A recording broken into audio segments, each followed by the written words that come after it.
Hi, it's Tony from Venus Hum. We are working on a brand new version of the classic Donna Summer disco hit, I Feel Love.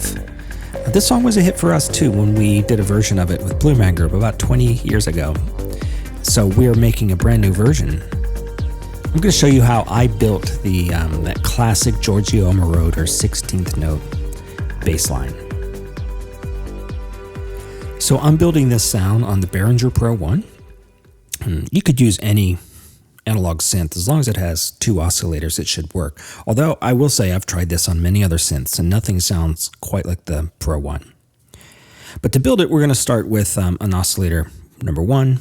We're going to use a sawtooth wave and pitch it all the way down to that bottom octave. And the second oscillator is going to be a pulse wave, and we'll set the width to about 60%. And we're going to put that at octave number 1. So just an octave higher than our other oscillator. Taking a look over here where the filter section is, we're going to close that filter down to maybe around 3.5. We'll bring up the resonance till it's hitting about 2.5, maybe 3. And we do want to add some filter envelope. So I'm going to bring this amount up to about 3. You'll notice it's a very tight envelope. We have 0 of attack. We're about 4.5 on our decay. Our sustain is basically none. Our release is at 5, although really it's not doing much for our sound. Same goes with the amplifier envelope. We are right down there at 0, at 6 on our decay.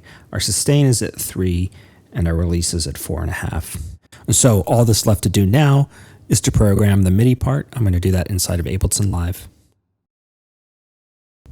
So I have the MIDI part programmed in, and you may be taking a look at this and wondering why this 16th note bass part is in fact made out of 8th notes at this point.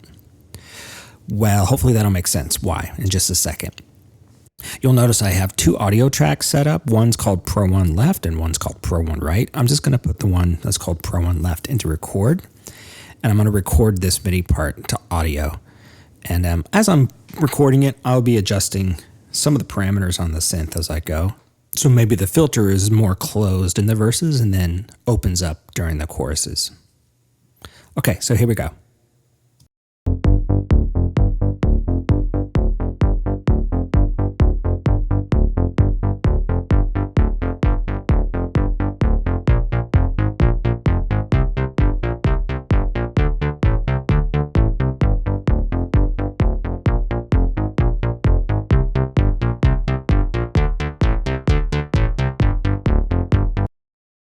Now that I have this part printed as audio, I'm going to take this left-hand side and pan it all the way to the left.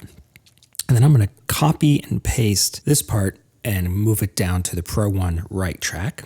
I'll pan that one hard right. And then I'm going to offset this by a 16th note. And this will give us the sound of that classic Giorgio Moroder 16th note bass part in stereo. The next thing I want to do is combine these two parts by grouping them together. Now these will behave as one single audio track, and I can do some processing to both parts at once. I'm going to add a utility module.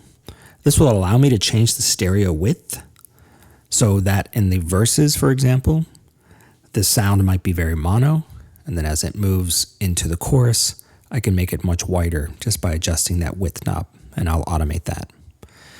I'm going to add a little bit of multiband compression and just a little bit of a room sound using the super plate.